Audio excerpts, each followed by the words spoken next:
They laughed the moment I walked in. The sound was not loud, but sharp enough to slice through the silence of the courtroom. It echoed against the marble walls, bouncing off my memories like tiny knives. I remember the judge glancing up, annoyed, but the laughter stayed in my ears long after the room went quiet. I had spent 40 years mastering these floors, defending clients who once shook the nation.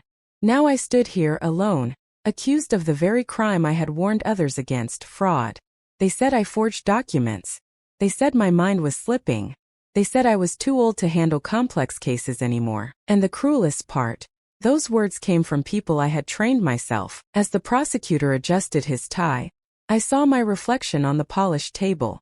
Wrinkles, tired eyes, but behind them, a fire that age could not smother. When you lose everything, something strange happens. Fear dies before you do. The first piece of evidence slid across the desk, my signature, copied perfectly, except I had never signed that page. I could have shouted, I could have begged. Instead I smiled, because in that forged line, I saw the hand of the real culprit, my own protégé, the one who had once called me a legend. Her name was Emily. Young, brilliant, ruthless in ways I never was. I had mentored her, believed in her, even handed her my biggest client when my health began to fail. She called me ma'am, with such charm that I forgot ambition sometimes wears politeness as perfume. But ambition has no loyalty. When the laughter rose again, soft, polite, poisonous, I realized something. They were not laughing at the case. They were laughing at what age does to a person. They believed time had already buried me. They forgot that I helped build the coffin. The judge asked if I wanted to speak. My lawyer leaned forward, whispering that silence was wiser. But wisdom is useless when your dignity is on trial. I stood and faced them all. The jury, the smirking faces of my former colleagues, Emily sitting with the prosecution, pretending indifference. I will not defend my past, I said calmly. It speaks for itself. But I will expose every lie that crawled into this courtroom pretending to be truth. A murmur moved through the crowd. The judge tapped the gavel, but I could see something shift. Doubt. Doubt is more powerful than any witness. That night I sat alone in my apartment. Old case files surrounded me like ghosts of battles won and lost. Every folder held memories of victories that once meant everything. Now each file whispered the same question: how did it all go wrong? I poured myself a cup of cold coffee and began to trace back every detail. The contracts, the signatures, the transfers. And then I saw it, the pattern no one else had noticed. A missing stamp on one page, a mismatched date on another. Small errors invisible to younger eyes, but I had lived my life spotting them. Someone had framed me with precision.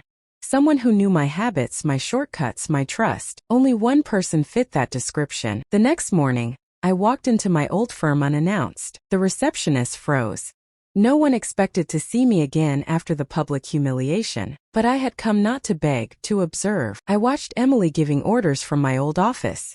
She wore confidence like armor. Her laughter filled the corridor. The same laughter from the courtroom.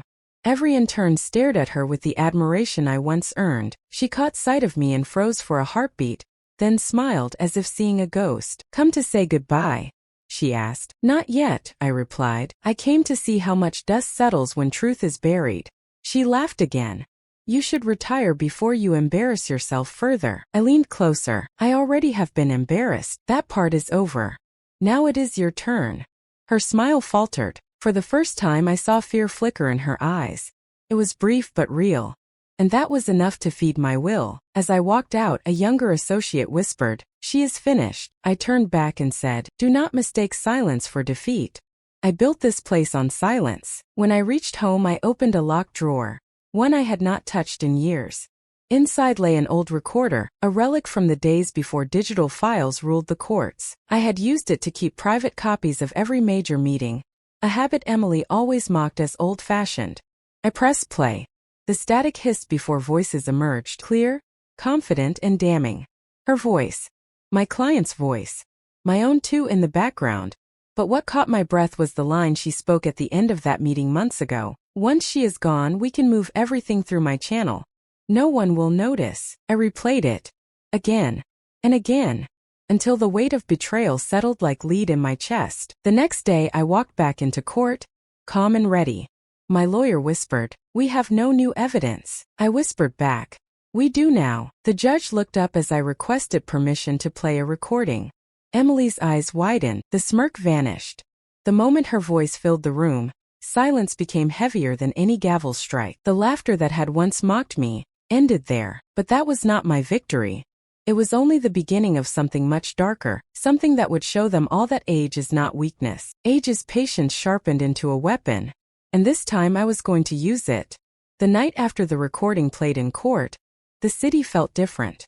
The air outside the courthouse carried whispers of disbelief. I could feel their eyes on me as I walked through the crowd. Reporters called out my name, microphones pushed close to my face. I ignored them all. I had already said enough. The truth had begun to speak for itself. But truth is never enough on its own. Power still decides how loudly that truth is heard. When I reached home, I poured tea instead of coffee. My hands were steady now. Yet beneath that calm surface, something darker grew. Revenge was no longer a word. It had become a pulse in my veins. The next morning, the headlines were everywhere. Old lawyer shocks court with secret recording. Some called me a relic who refused to die quietly. Others called me a genius who had waited for the perfect strike. Both were wrong. I was neither. I was simply tired of being erased. At noon, I received a message from the managing partner of my old firm. The message was short. "We need to talk. Come in today." I went. Not because I owed them anything, but because closure often comes disguised as confrontation. When I entered the boardroom, everyone stood except her, Emily. She sat confidently at the head of the table, my old seat. She greeted me with a smile that was far too calm for someone whose voice had just been played in court. "Congratulations," she said. "That was quite the performance yesterday." "Performance," I repeated slowly. "Do not be offended," she continued. "You always had a talent for drama. But you and I both know one recording cannot save you. The case is still open. And I have friends in higher places." I looked around the table. The faces were familiar, but the loyalty was gone. They had chosen survival over integrity. I did not blame them. Fear is a better motivator than respect. "You stole from the company," I said evenly. "You forged my signature. You set me up, but you forgot one thing." Her eyebrow lifted. "And what is that?" "I taught you everything you know," I said, "but not everything I know." The silence that followed was delicious. I could almost hear her heartbeat falter. She dismissed me with a wave of her hand. "You are done, old woman. You have no power left." That word "old" struck harder than any insult. It was not about years. It was about relevance, about being forgotten while still alive. I turned and walked out, leaving the door open behind me. 2 hours later, my phone buzzed. My lawyer sounded uneasy. "They are filing a counterclaim," she said. "They are accusing you of blackmail. They say you used that recording illegally." I closed my eyes. I should have expected that. In law, the truth is never enough. You must also survive the backlash that follows it. Days turned into weeks. The case expanded. The media twisted every headline. I watched my reputation crumble piece by piece. Friends stopped calling. Former clients avoided me. Even the neighbors began whispering as I passed. It was not just a fall from grace. It was a burial. One evening, while reviewing old files, I came across a letter from my late husband. He had written it years ago during a time when I almost quit law. The paper had yellowed, but his words cut through time. "If the world takes everything from you, let it. What matters is what you refuse to give up. Your integrity." I folded the letter carefully and placed it beside my desk lamp. That single paragraph became my anchor. The next day, I called a retired judge who owed me a favor. His name was Harold. He had once been my fiercest rival before age softened us both into reluctant friends. "I need a special motion approved," I said. "Something that can expose internal firm communications without alerting them." "That will not be easy," Harold said. "You will need a subpoena based on new evidence." "I have something better," I replied. "I have a confession." Harold went silent. "Whose confession?" I hesitated before answering. "Mine." He met me that evening in his private office. I placed before him a sealed envelope. Inside was a statement admitting partial fault, not for fraud but for negligence. It was a calculated risk, a confession that opened legal access to their internal investigation files. "You are walking a dangerous line," Harold warned. "I know," I said, "but the truth hides behind walls built from fear. I need a way in." By the end of that week, my motion was accepted. My opponents celebrated too early, thinking my confession proved weakness. They did not see the door it unlocked. Through court discovery, I gained access to archived emails, thousands of them. Long nights followed, reading line by line, date by date. It was during one of those nights that I found it, an email chain between Emily and a man named Richard, the firm's financial director. The subject line was simple: move the funds before she checks. I leaned back in my chair. My tea had gone cold again. It was all there: the offshore transfers, the secret accounts, the digital trails leading straight to them. She had not only betrayed me, she had stolen millions from the firm. For a moment I felt satisfaction. Then something deeper: pity. She had built her empire on lies, believing herself untouchable. That arrogance would soon be her undoing. The next hearing came fast. The courtroom was packed again. She looked composed, confident, but I saw the faint tremor in her fingers when she noticed the folder in my hands. I began slowly, reading from the printed emails. Each line dropped like a hammer. Her face shifted from defiance to disbelief, then to pale silence. The judge leaned forward, eyebrows raised. "Are these verified documents?" "Yes, Your Honor." "Verified by the firm's own server logs." Emily's lawyer tried to object, claiming breach of confidentiality, but the judge overruled it. The recording had wounded her. The emails buried her. After the session ended, I walked out quietly. The reporters were louder this time. Cameras flashed. Questions flew. "How did you get those files? Was it revenge? Do you plan to sue the firm?" I said nothing. Some truths do not need an audience. That night, I sat by the window watching the city lights shimmer. I thought victory would feel like peace. Instead, it felt like exhaustion. Years of loyalty, decades of work, and it had all come down to this war of paper and pride. But the fight was far from over. I could sense the storm gathering. People like Emily do not surrender, they retaliate, and she did. 2 days later, I received a letter marked urgent. Inside was a formal notice. My assets were frozen pending investigation. She had filed a complaint accusing me of stealing client data. I laughed quietly, not because it was funny, but because it confirmed what I already knew. She was desperate. Desperation is a confession in disguise. I picked up my phone, called my lawyer, and said, "Let her play. She just made her biggest mistake." Outside, thunder rolled through the night sky. It matched the rhythm of my heart. I was no longer defending myself. I was hunting. The fall they planned for me was complete, but they did not realize the fall is where I found solid ground again. And from there, I would rise in a way none of them were prepared for. The morning after my assets were frozen, I sat in silence at the kitchen table. The same cup of tea had gone cold 3 times. I had faced countless adversaries in my career, but this attack was different. It was not about money anymore. It was about erasing me completely, my name, my legacy, my dignity. Outside, the world carried on. Cars moved, people hurried, and sunlight poured through the window as if mocking my stillness. But deep down I knew something was shifting. Every betrayal leaves behind a shadow, and shadows always point to their source. I began the day with the same precision that had once made me feared in court. I listed every document Emily could possibly use against me. Every file, every client note, every recording. Then I started tracing the leak, the path of information she used to file her new complaint. It did not take long to see the pattern. A week before the first trial, I had shared case updates with a junior associate named Aaron. Young, sharp, eager to impress Emily.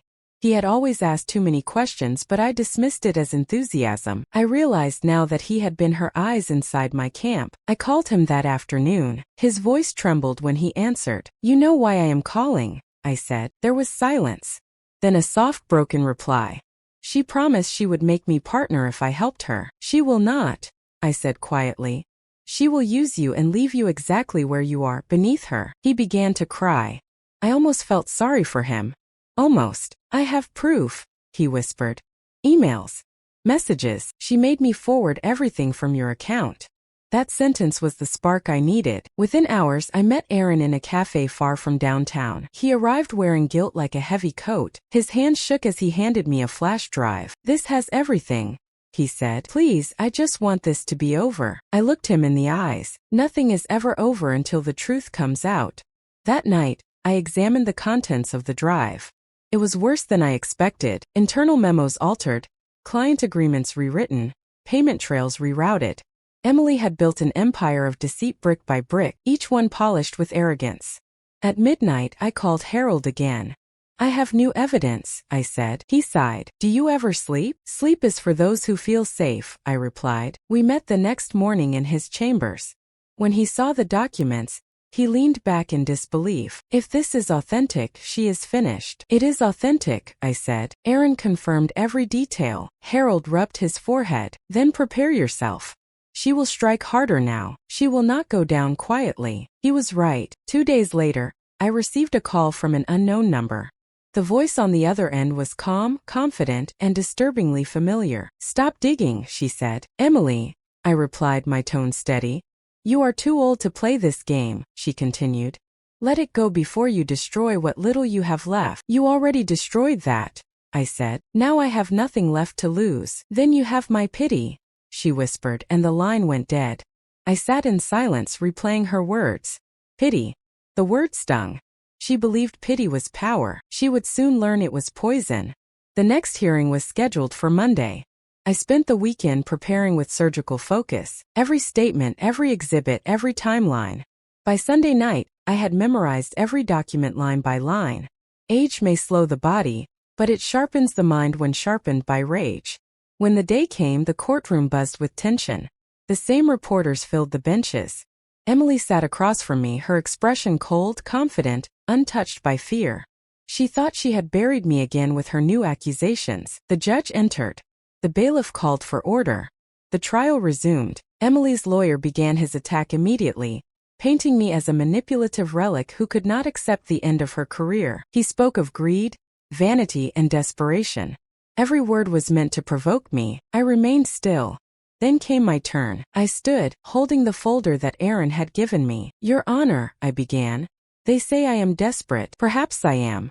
Desperate not for wealth but for truth. I placed the flash drive on the evidence table. This contains communication between the opposing counsel and my former associate. It reveals deliberate fabrication of evidence and intentional obstruction of justice. The judge raised an eyebrow.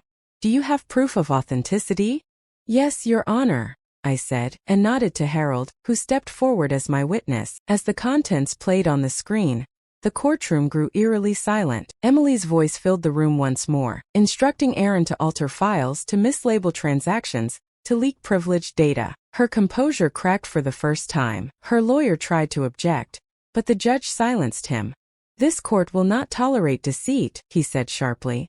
When the playback ended, Emily stood. This is manipulation, she argued, her tone trembling. She is framing me. I met her eyes and spoke quietly. I taught you how to lie on paper, but I never taught you how to lie with your eyes. The judge looked between us, then announced that the court would adjourn for a special review of the evidence.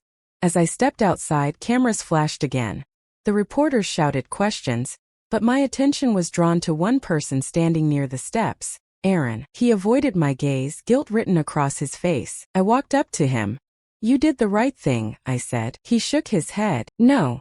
I did it too late. Late truth is still truth, I replied. That evening I went home and sat beside the window.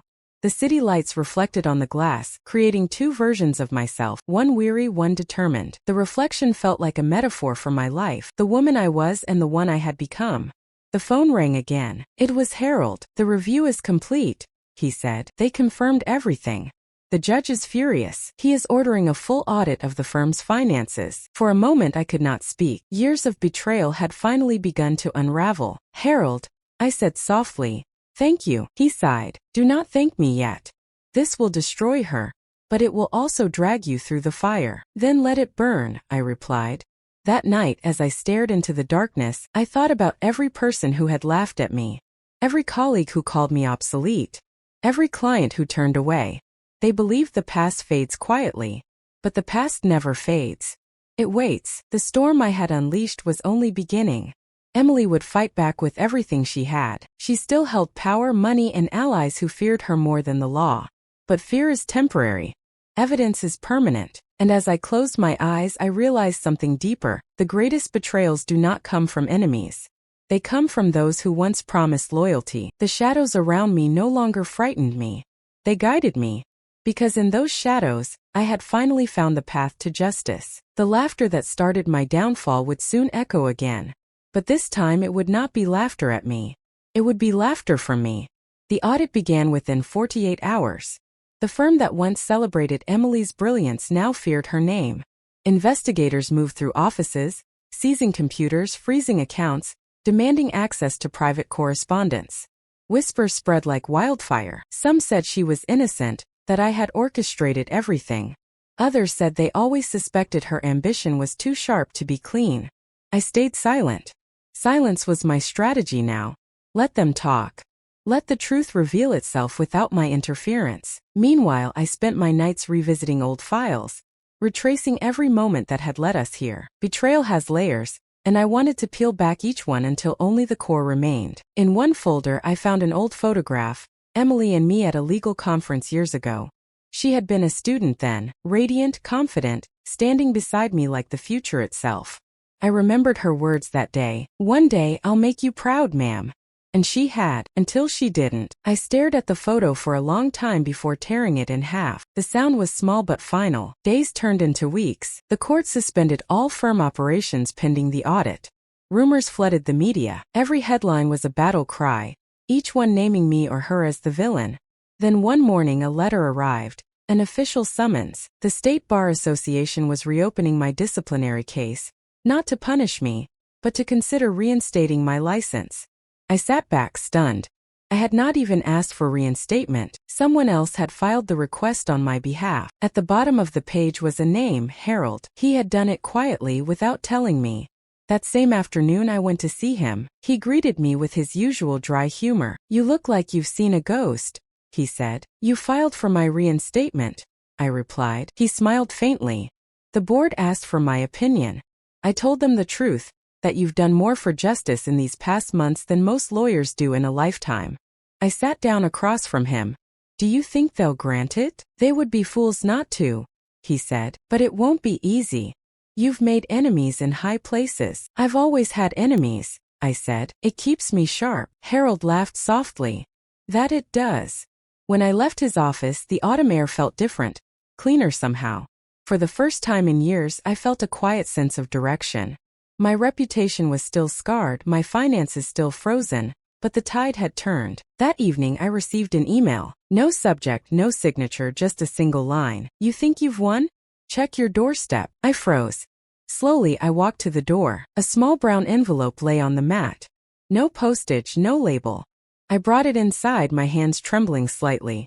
Inside was a single USB drive. Against my better judgment, I plugged it into my laptop. A folder appeared. Proof. Inside were photographs, private photographs. Me with clients, me leaving confidential meetings, even me at my husband's grave. Someone had been following me for weeks. At the end of the folder was a video file. Clicked it. The footage showed me entering Harold's office. The timestamp matched the day I gave him Aaron's flash drive. The video had been edited, showing only fragments that made it appear as though I was bribing him. My stomach turned. Emily had escalated. She was no longer fighting in court. She was fighting in the shadows.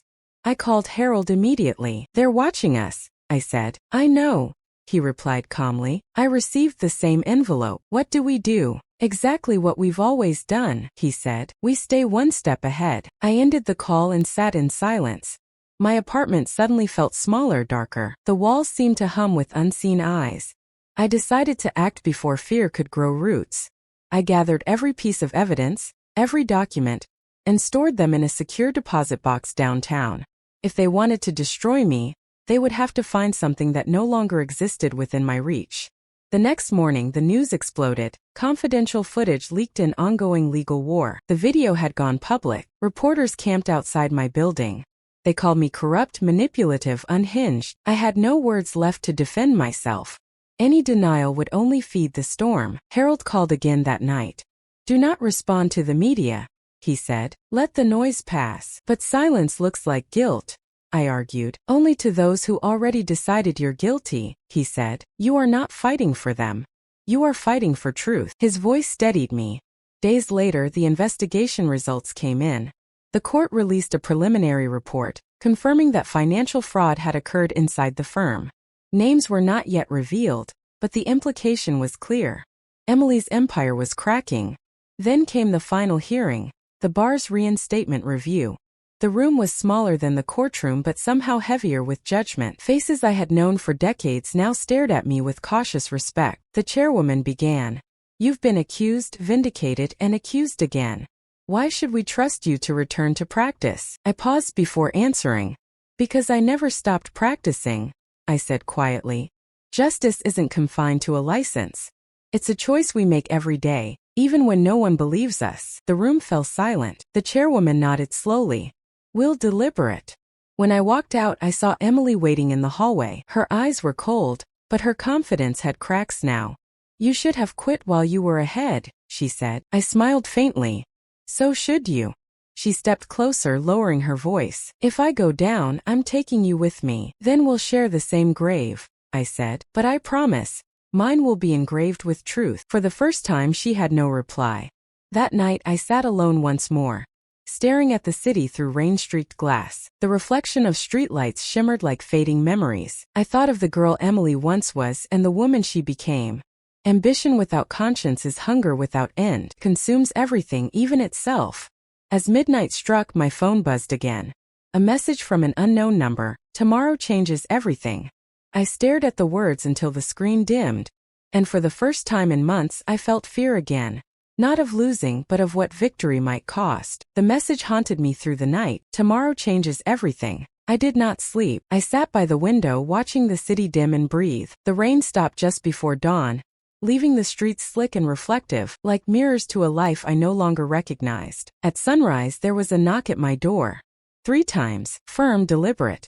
I hesitated before opening it. 2 officers stood there, their faces grim.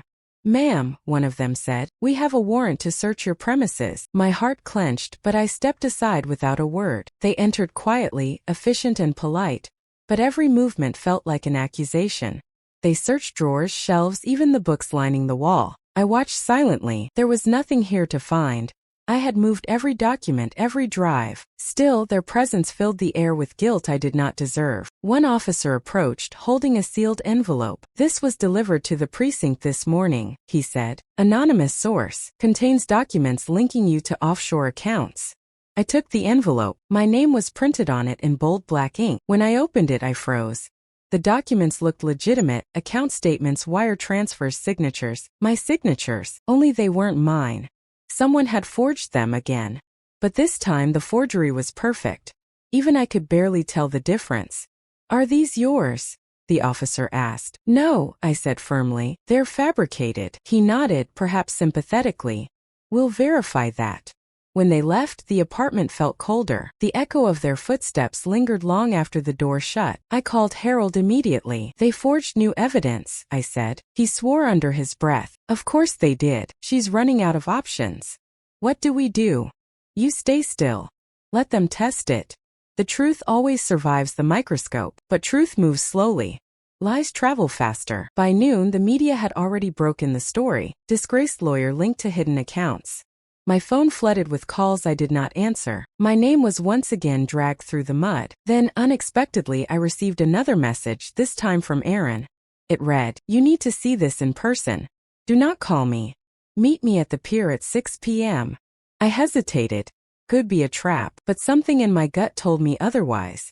When I arrived at the pier, the wind was sharp, cutting through my coat. Aaron was already there, standing near the railing, looking restless. You shouldn't have come, he said. Then why call me? Because you're the only one who deserves to know. He handed me another flash drive. It's everything. Emails, voice messages, even her instructions to the forger. I recorded one of her calls. I stared at him. Why now? He looked away. Because she turned on me too. Said I was disposable. I thought I'd be safe if I helped her, but she's using me as the scapegoat. I took the drive carefully. This could end it. He shook his head. Or end us both. Before I could respond, he walked away, vanishing into the crowd. That night I played the recording.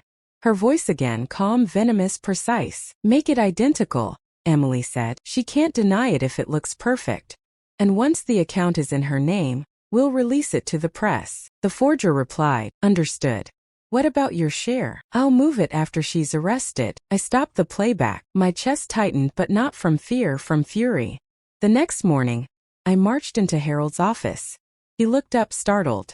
You look like hell. I look like the truth, I said, placing the flash drive on his desk. Play it. He did. When the recording ended, he leaned back, stunned. This is enough to ruin her completely. Then let's make it official. That afternoon, we filed a motion to reopen the investigation under new evidence.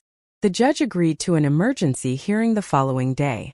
When Emily entered the courtroom, she no longer looked untouchable. There was tension in her jaw, the faintest hint of unease.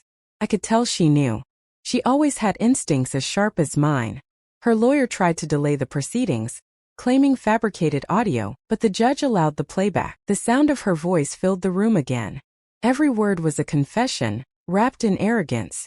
When the audio ended, the silence that followed was suffocating. The judge's expression was unreadable as he spoke. This court will issue a temporary injunction pending full investigation into Ms. Emily Carter's conduct. It was the first time her name appeared beside mine, not as my protégé, but as my adversary. Outside the courtroom, reporters swarmed us. Microphones, cameras, endless questions. Do you feel vindicated? Will you press charges? Is this revenge? I stopped for a moment and looked directly at one camera. This is not revenge, I said softly. This is accountability. The footage aired that evening across every channel. For the first time, the world saw me not as the fallen lawyer, but as the woman who refused to surrender. But as victory began to take shape, I felt something shift inside me. A hollowness. Because revenge, once complete, does not heal, it empties. And though justice was near, peace was still far. That night, Harold called. You've done it, he said. They've frozen her accounts. She's finished. No, I said quietly. Not yet. He paused. What do you mean? She's still breathing, I replied. He laughed softly. You've always had a flair for drama. Not drama, I said. Closure. Outside, thunder rolled again. And for the first time, I wondered if justice and mercy could ever live in the same heart. The next morning, I woke up to silence. No phone calls, no headlines, no new accusations. It was unsettling, like the calm before a final storm. For months, my life had been a battlefield of noise, cameras, and courtroom lights. Now there was only quiet. I made tea, sat by the window, and let the warmth seep into my hands. The bruises of stress still lingered under my eyes, but there was something new in my reflection.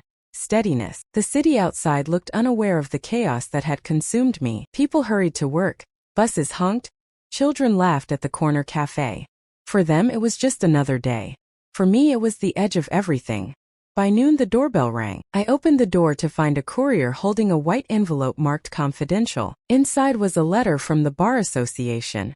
The board has reviewed the findings of the independent investigation. Your name has been cleared of all charges. Effective immediately, your license to practice law is reinstated. I sat down slowly. The words blurred for a moment, then sharpened again. After everything, the humiliation, the trials, the betrayals, I was back, but it did not feel like victory. Felt like survival. That afternoon, I visited Harold. He was in his office, reading through case files as if time had never touched him. When he saw me, he smiled. So the prodigal returns, he said. I held up the letter. It's official. He leaned back in his chair, eyes softening. You did it. No, I said quietly. We did. He poured us both coffee, though mine went untouched.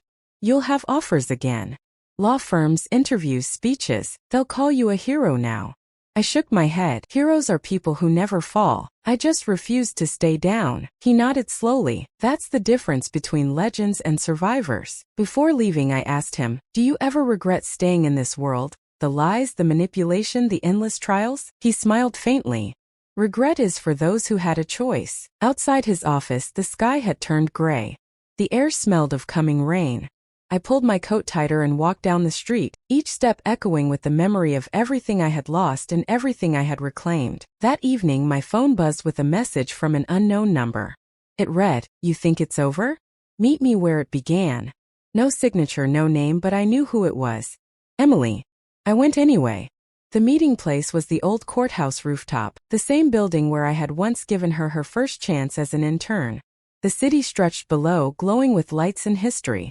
She was already there, standing near the edge, coat fluttering in the wind. Her face was pale, eyes hollow. You won, she said bitterly. No, I replied, the truth won. She laughed. A sound more like a sob. Do you think the truth cares who wins? I took a step closer. It's the only thing that survives when everything else burns. Her gaze flicked toward the city skyline. They've frozen everything I own. I'm ruined. You did that yourself. She turned sharply. You taught me to fight, to never back down. I just learned your lessons too well. I exhaled slowly. You mistook fighting for winning. Her expression shifted, a mix of defiance and despair. You took everything from me. No, I said softly. I took back what was mine. For a long moment, neither of us spoke. The wind howled between us, carrying fragments of the past.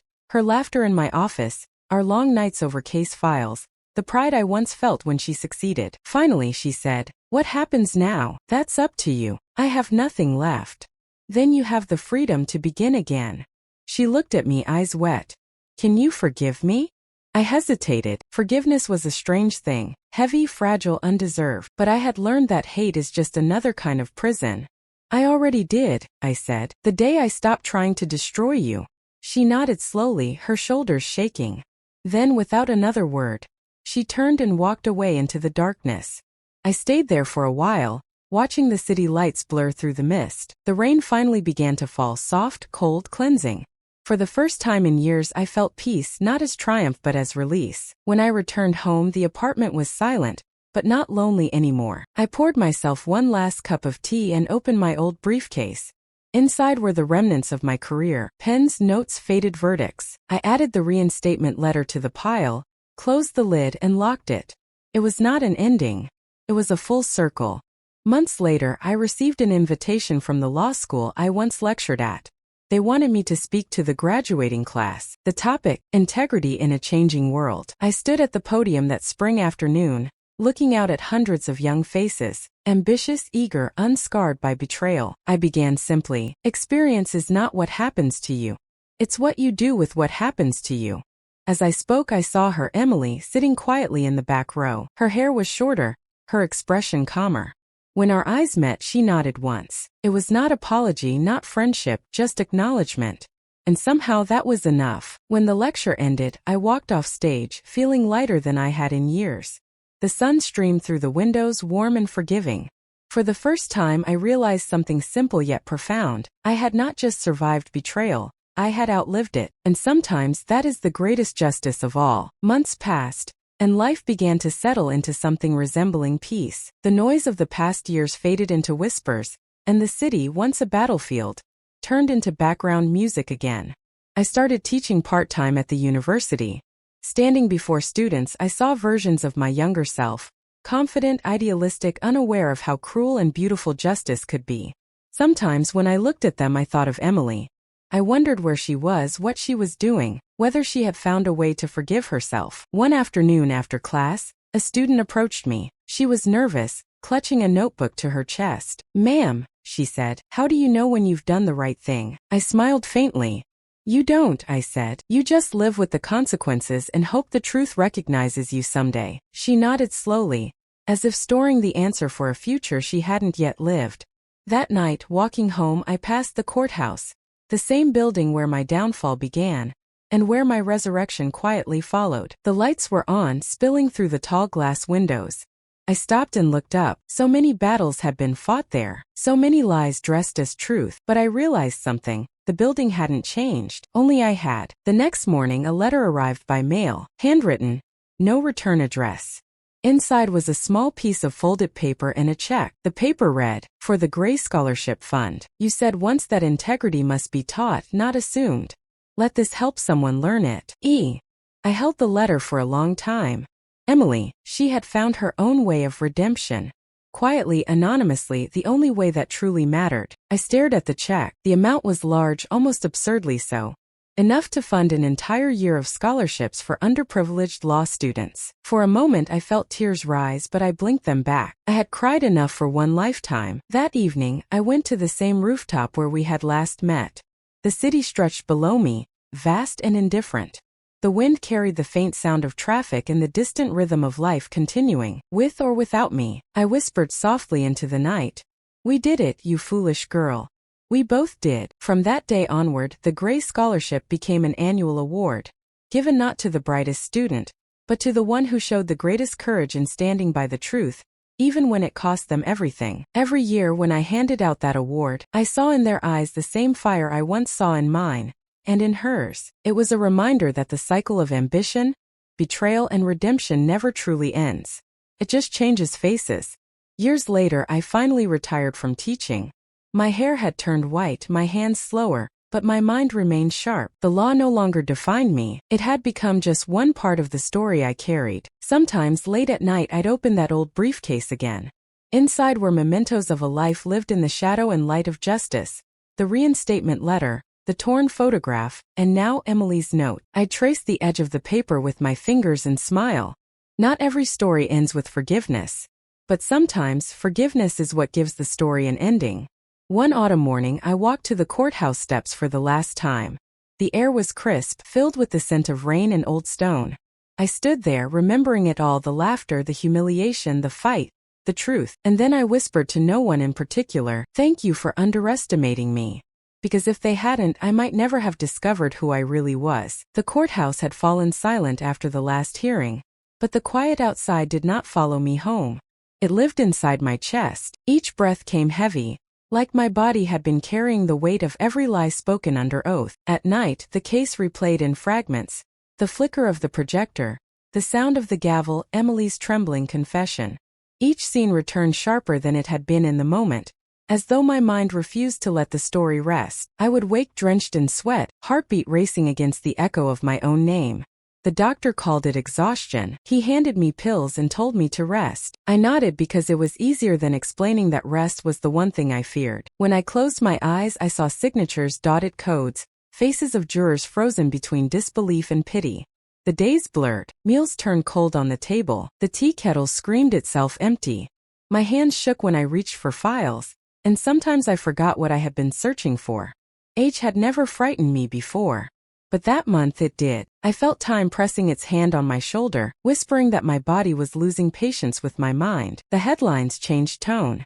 Reporters no longer mocked. They called me relentless. Some called me obsessed. I did not mind either word.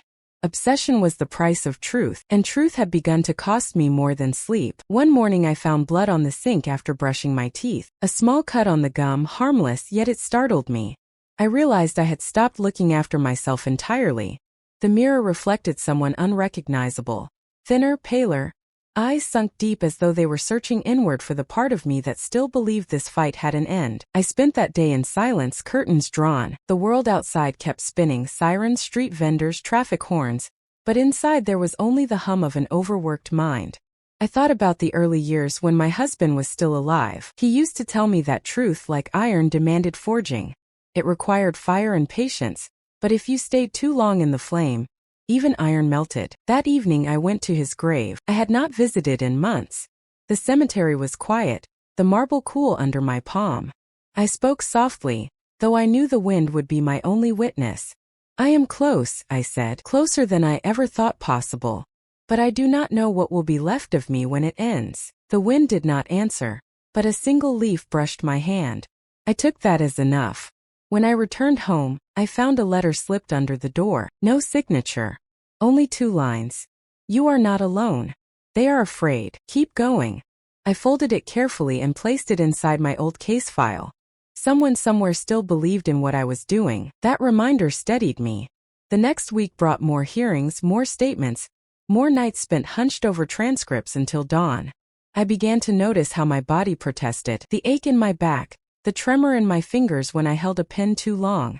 But fear of stopping outweighed pain. If I slowed, the truth would freeze again beneath layers of silence. Harold visited once and found me half asleep at the desk. "You will collapse," he said quietly.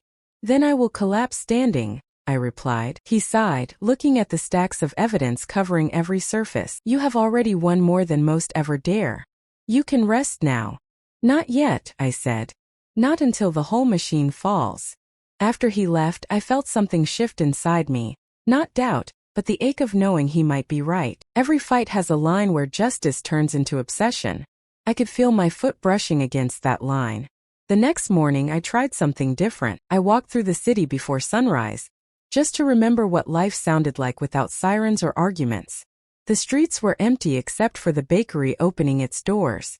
The smell of warm bread carried through the cold air. For a moment I felt ordinary again. Not a warrior. Not a relic, just a woman who had forgotten what peace felt like. But even peace could not hold for long. My phone buzzed with a message from Sarah. They are moving the investigation to federal court. They will come for you again. Not as a defendant but as a witness. Be ready. I stared at the screen, feeling both relief and dread. The truth was no longer mine alone. It had become evidence for others, and evidence always demands sacrifice. That night, as rain tapped against the window, I realized the cost of truth was not measured in money or reputation. It was measured in years shaved off your life, in nights you never truly slept, in moments you could never reclaim. I sat with that thought until dawn broke again. The sky turned silver. My hands ached. My heart felt heavy but alive. I whispered into the quiet. If this is the price, then let me pay it fully. Because once you choose truth, there is no way back to comfort. There is only forward. Through the sleepless nights, through the pain, through the fear that time itself may run out before justice arrives. And even then you keep walking. The letter from Sarah had felt like a lifeline. I had believed she was my anchor in a storm that refused to end. But anchors can rust in silence, and some do not hold when the current turns. It began with a rumor. A whisper in the hallway of the courthouse. Someone had leaked the sealed federal documents to a rival news outlet, details that only Sarah and Harold had access to. First, I dismissed it. The press thrived on speculation, but when the story appeared the next morning, every line mirrored the confidential evidence I had handed to her alone. The betrayal hit me like a second trial.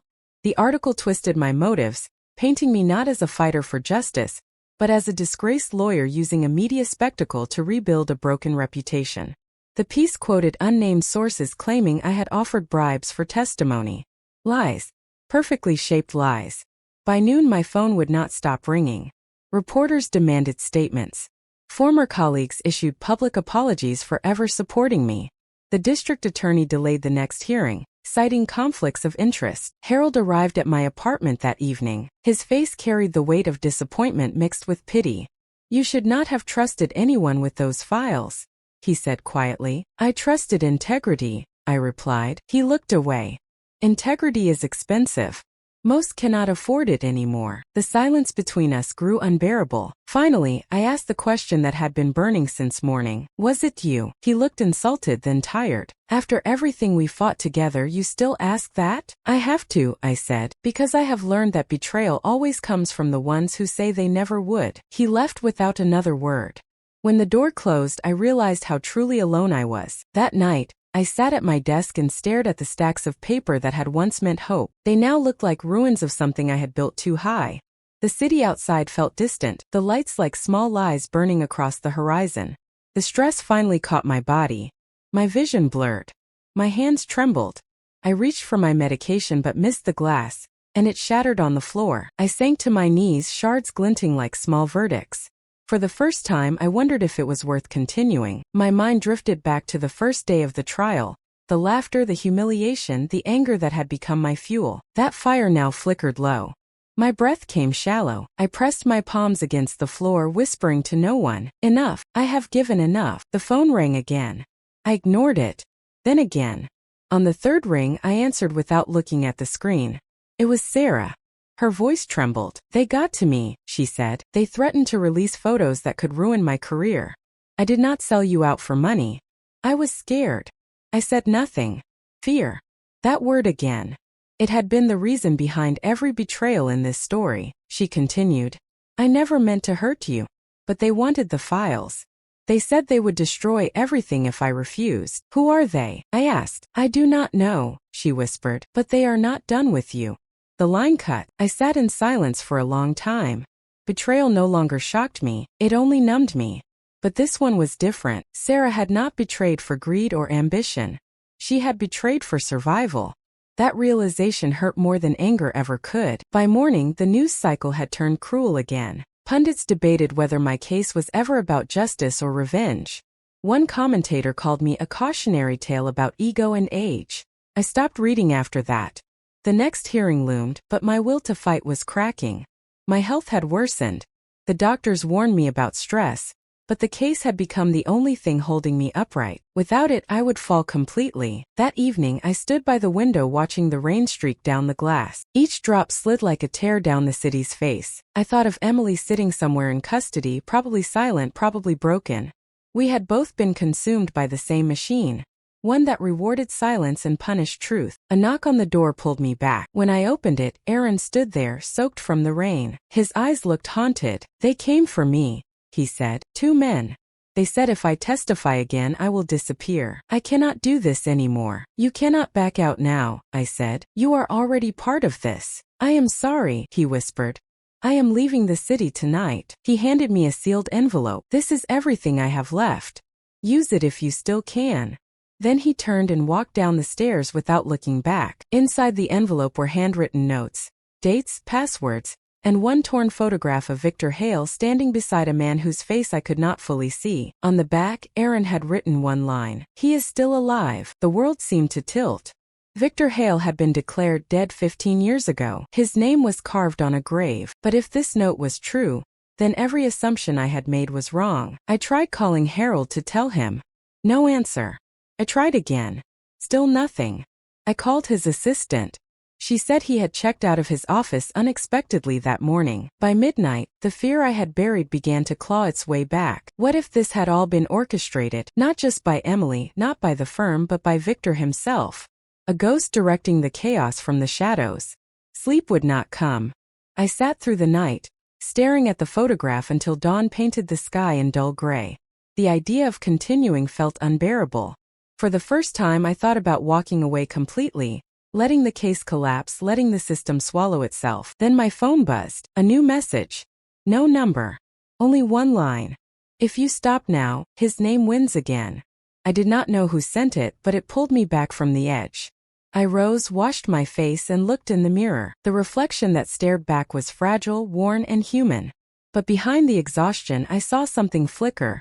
Something that refused to die. The truth had cost me everything. Friends, sleep, health, and faith. But surrendering now would cost me the last thing I had left, meaning. I whispered to my reflection, "You will finish this." And even as my hands shook and my eyes stung from sleeplessness, I began gathering the files again. One by one I placed them in order. Each paper was a wound. Each wound a reason to keep going. The fight was no longer about vindication. It was about survival of truth itself. And though every part of me wanted to collapse, I knew the breaking point was not the end. It was the moment before the rise. The courthouse air felt like static before a storm. The district attorney had rearranged the witness list without warning, and the defense table looked frayed at the edges. I knew I had one chance left to turn the current, and it would happen in seconds, not hours. Cross-examination is not a sword fight. It is a series of locks opening in the right order. They called Richard to the stand, the firm's financial director. Once confident, now gray at the temples and damp at the collar. He had always preferred numbers to people. Numbers do not judge. Numbers simply exist until someone forces them to speak. He swore in and kept his eyes on the wood rail, not on me. The district attorney began with gentle steps, then handed him to me. The judge nodded. I stood so slowly the room seemed to lean forward. "Mr. Lane," I said, "you managed the firm's high-security floor print devices, correct?" "Yes." "You controlled who could print from those devices?" "Yes." "You also supervised the retention of visitor logs for that floor?" "Yes." "You stated in your affidavit that I never accessed that floor during the month my alleged contract was printed." "That is correct." I let the silence stretch.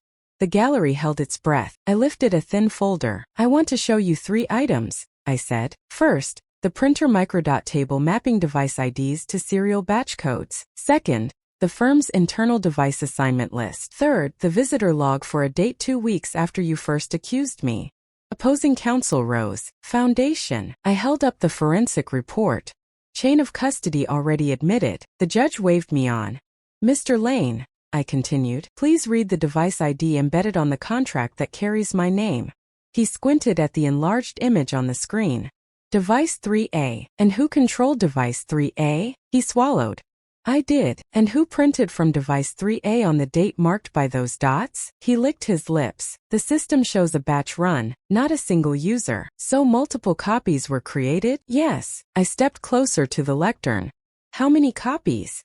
He hesitated. 20 copies of a contract with my name, printed on your device, after you had already accused me of forging it. He shifted. We were validating exhibits. By printing 20 copies from the secure floor? He did not answer.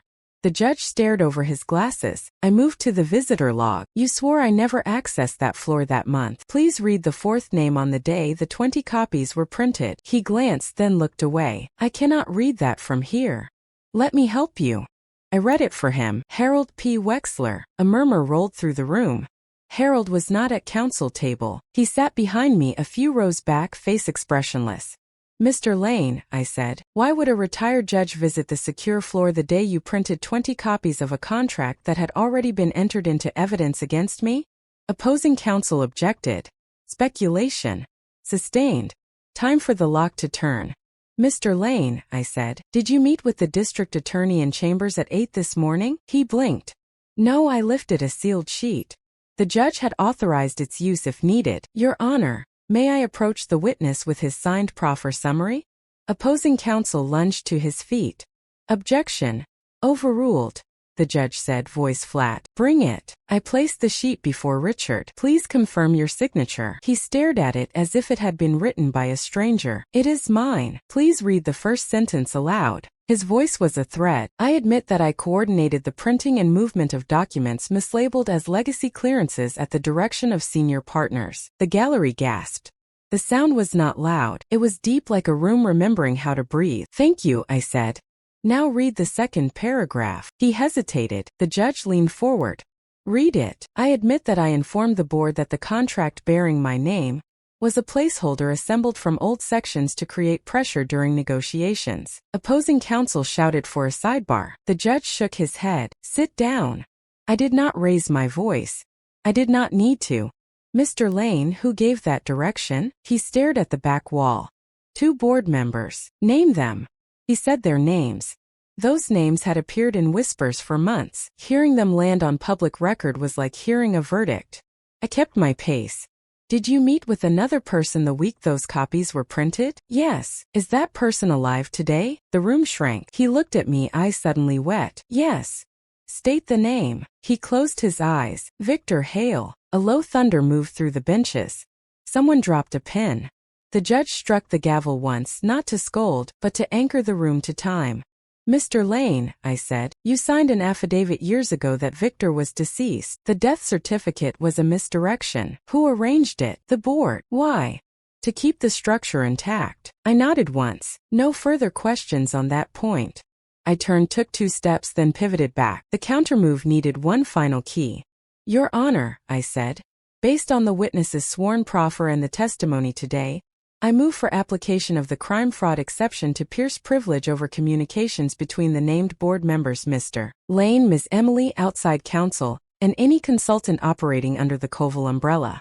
I also request an in-camera review of all attorney-client materials that reference legacy clearance, variance, or escrow bypass. The witness has established a prima facie showing that legal services were used to further a fraud. Opposing counsel stood so quickly his chair skidded. This is an ambush. She is trying to raid privileged files under color of outrage. This is law, the judge said. He turned to me. Do you have authority? Yes. I cited 3 cases in steady cadence. Not a lecture. A sequence. The crime fraud gate, the burden standard, the scope of review when counsel is used as a conduit. The judge had read them all. I could see it in his eyes. The motion is granted, he said. Immediate production to chambers. Any attempt to delete or alter will trigger contempt and referral. The room released a sound that was not applause and not panic. It was the rust of a broken lock falling away from a door that had waited for years. I faced Richard again. One more matter. On the day Harold visited the secure floor, did you provide him with any document? Yes. What document? A letter from Victor. Behind me Harold shifted. I did not turn. Not yet. Did that letter discuss me? Yes. What did it say? It warned that you needed to be isolated and publicly discredited if you ever questioned the clearance channel. Why involve Harold? Because Victor believed you respected him. I let that land. Then I looked at Harold. Do you have that letter? He stood slowly, stepped to the aisle and raised a plain envelope. His face showed years I had never seen on him. I do. he said. The judge called him forward. He handed the letter to the clerk with hands that did not shake. The clerk read silently, then passed it to the judge. The judge's jaw tightened by a fraction. He nodded to me. "Mark it," I said, "and publish." The screen filled with Victor's language. Cold. Efficient. No insult. Only instructions. Isolate. Confuse. Print 20. Exploit the escrow clause to trap later filings. Treat legacy clearance as holy. If challenged, remove originals. The audience read in silence. Reputations did not collapse with a crash. They sagged under the weight of their own design. The board members at the back row stood to leave and met a wall of deputies. I returned to Richard. "Mr. Lane, is there any doubt in your mind that the contract used to accuse me was constructed as a weapon, then backfilled through your devices to create false history?" "No doubt." "Is there any doubt that the people who created that weapon are the same people whose counsel now claims privilege to hide the forge?" "No doubt." No further questions. The judge looked at the clock and then at the jury. "We will take 15 minutes. I sat. My hands were steady in a way they had not been in months. The countermove had not been showmanship. It was pressure in the right place, applied at the right time with the right rule. During recess, Harold approached. For a long moment we did not speak. "I should have told you," he said at last. "You should have," I replied. "They blackmailed me with a mistake I made years ago. I thought time had buried it. It had not." I looked at him and felt the ache of old trust cracking without shattering. "Bring the rest," I said. "Everything he sent you. Everything you hid to protect me. And everything you hid to protect yourself." He nodded once and returned to his seat. When the court reconvened, the district attorney moved for immediate detention of the two named board members pending the crime-fraud review. The judge signed the orders without ceremony. Deputies moved, faces drained. The gallery felt colder. As the bailiffs escorted them out, one board member turned toward me, eyes full of something that looked like disbelief wearing hatred as a mask. He mouthed a single word I could read easily. "Old." I rose, put my palms on the table and met his gaze. Age had been the joke they told each other to feel safe. The room no longer found it funny. Outside, the corridor hummed with voices rushing to rewrite what they had just witnessed. I did not linger. I stepped into the light that spilled through the high windows and let it warm my face. The tide had turned not with rage, not with volume, but with a maneuver that asked the law to look at itself and refused to serve a lie.